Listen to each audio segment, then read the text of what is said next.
Assalamualaikum warahmatullahi wabarakatuh. Sebelumnya perkenalkan, nama saya Irfan Ferry Irawan dari Prodi Farmasi Karyawan semester 2. Saya akan menjelaskan mengenai sistem endokrin.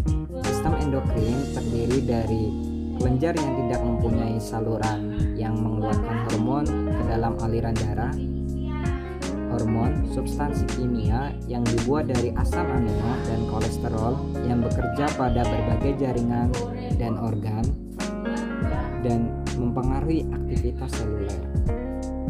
Pembagian kelenjar pada sistem endokrin antara lain yang pertama kelenjar pituitari, yang kedua kelenjar tiroid, yang ketiga kelenjar paratiroid, yang keempat kelenjar adrenal, dan yang kelima kelenjar pankreas.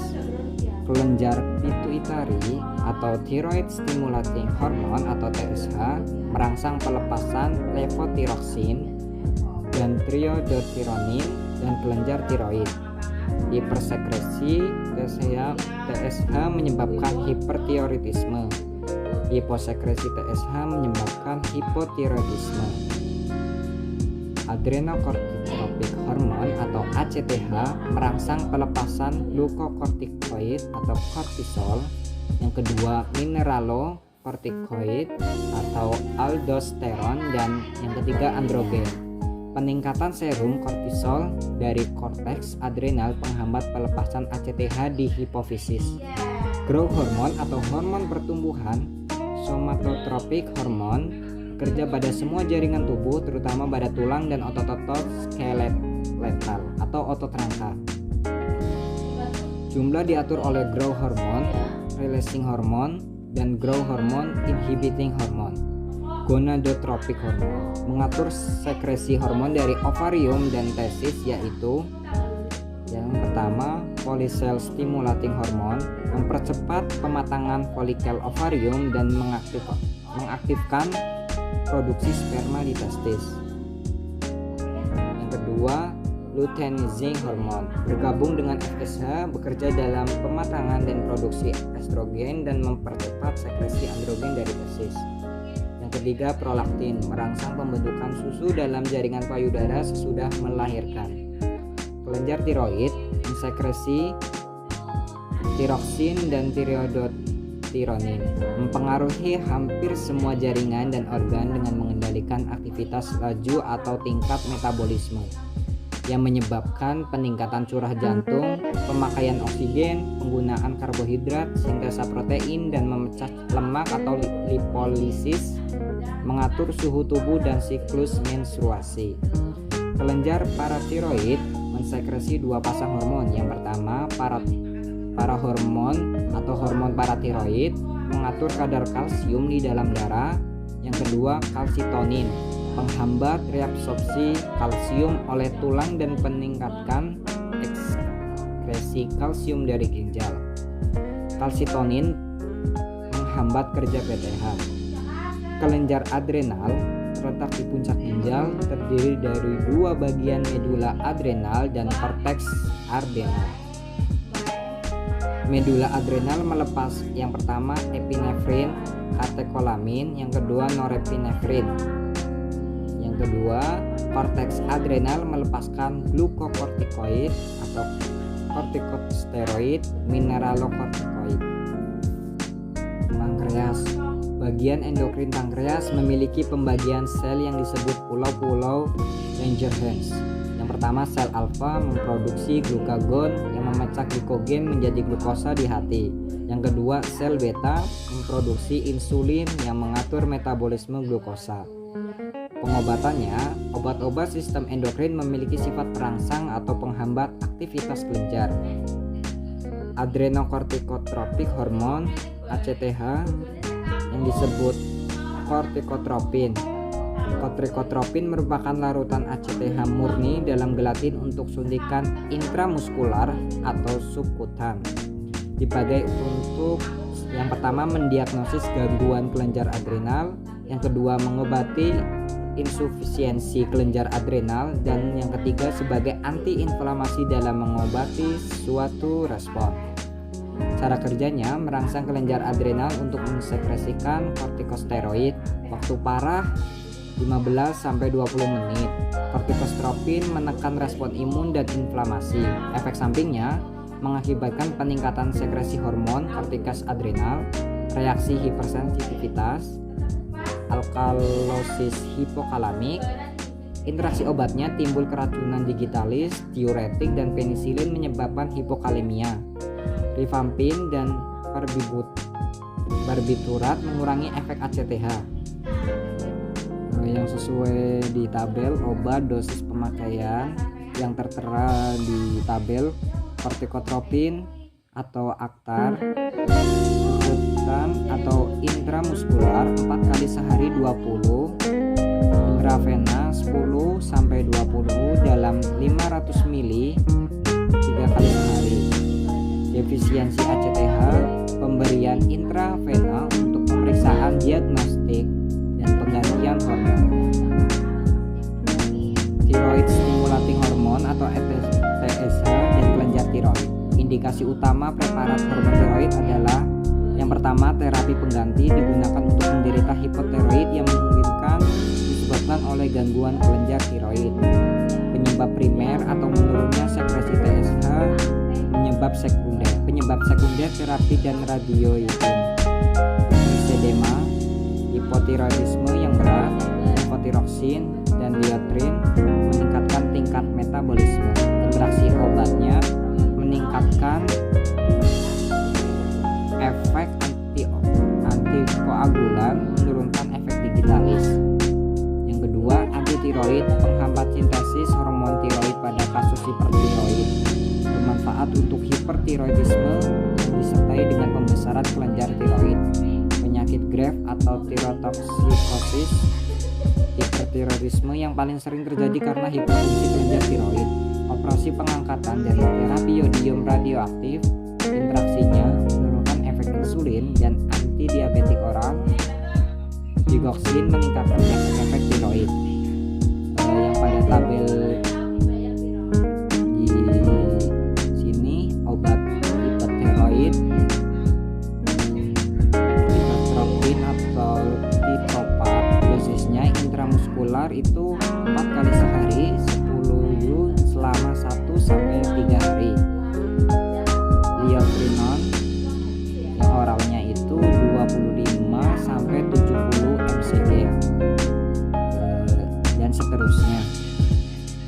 Obat hipertiroid propituratib atau propasil oralnya itu 3 kali sehari 70 sampai 200 mg selama 6 sampai 8 minggu dan seterusnya. Growth hormone atau hormon pertumbuhan. Yang pertama, dwarfisme. Defisiensi GH terlihat jika seorang anak tingginya jauh di bawah standar dan akan menyebabkan dwarfisme. Pemberian GEH selama beberapa tahun akan meningkatkan tinggi sebanyak 1 kaki. Pemakaian jangka panjang dapat menahan sekresi insulin dan menyebabkan diabetes mellitus. Yang kedua, gigantisme dan akromegali. Terjadi pada hipersekresi GA dan seringkali menyebabkan tumor pituitari. Pengobatan dengan radiasi dan obat. Antidiuretik hormon dan oksitosin. ADH meningkatkan reabsorpsi air dari tubulus ginjal untuk menjaga keseimbangan air di dalam cairan tubuh. Penggunaannya, yang pertama, penguji fungsi hipofisis berdasarkan adanya menstimulasi sekresi ACTH. Yang kedua, digunakan pada diabetes insipidus atau poliuria. Yang ketiga, digunakan pada peredaran varises di esofagus berdasarkan daya vasokonstriksi arteriol.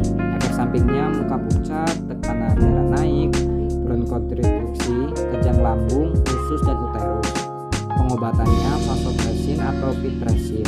Untuk diabetes intramuskular 1,5 sampai 5 IU setelah 1 sampai 3 hari.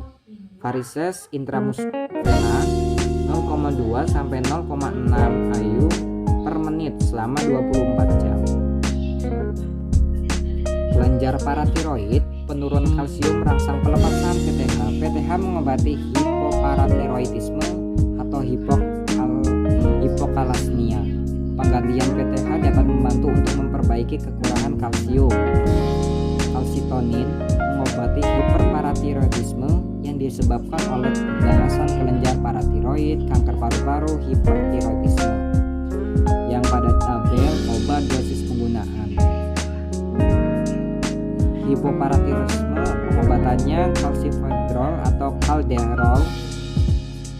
Dosisnya untuk oral 50-100 mcg per hari.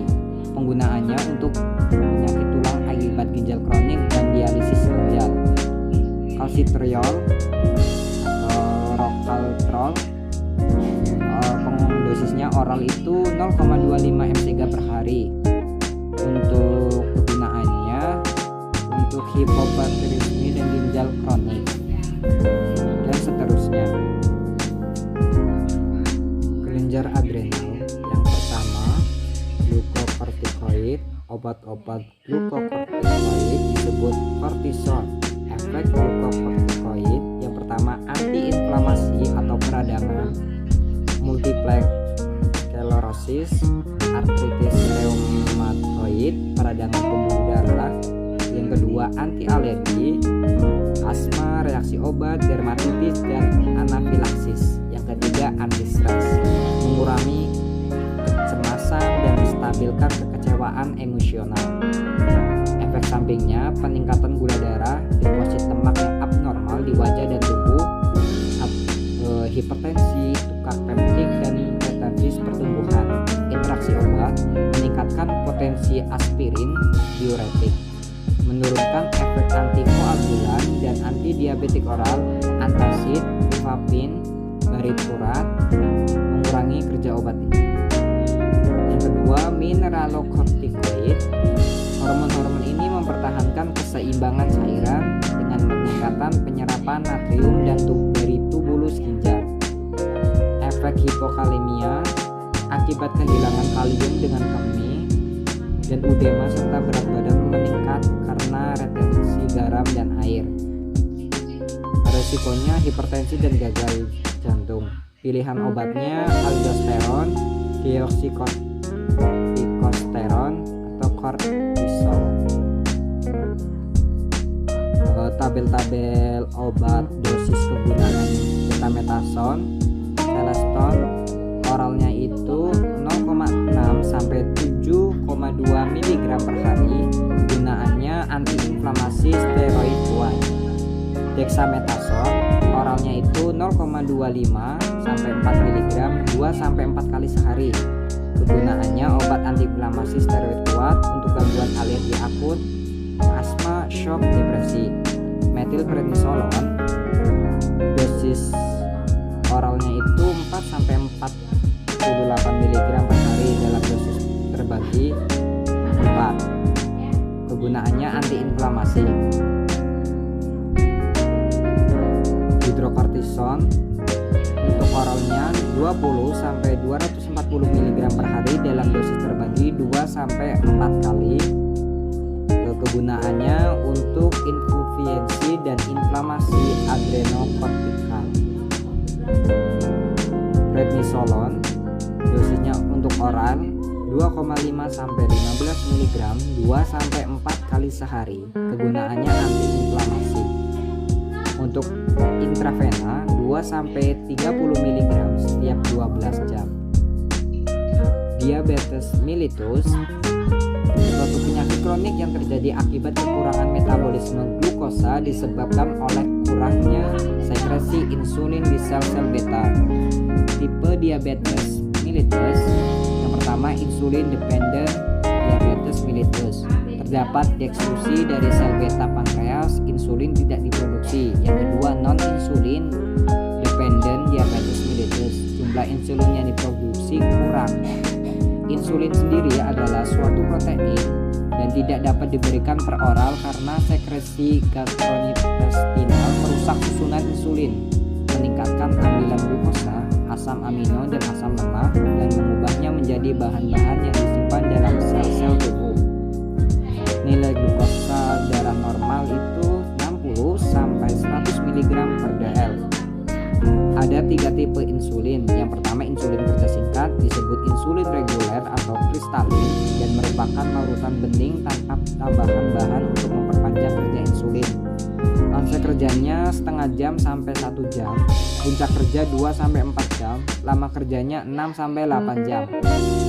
Yang kedua insulin kerja sedang, onset kerjanya 1 sampai 2 jam, puncak kerjanya 6 sampai 12 jam, lama kerjanya 18 sampai 24 jam. Yang ketiga insulin kerja panjang, onset kerjanya 4 sampai 8 jam, puncak kerja 14 sampai 20 jam, lama kerjanya 24 sampai 36 jam. Digunakan untuk terapi diabetes mellitus tipe 1, diberikan secara subkutan pada pagi hari sebelum sarapan. Tempat suntikan harus berpindah-pindah lengan, paha, pantat, perut. Terjadi lipodystrofi atau atrofi jaringan. Interaksi obatnya itu obat-obat diuretik, diasid, glukokortikoid, agen-agen tiroid, dan estrogen meningkatkan gula darah. Antidepresi, trisiklik, produk aspirin, antikoagulan oral menurunkan kebutuhan insulin.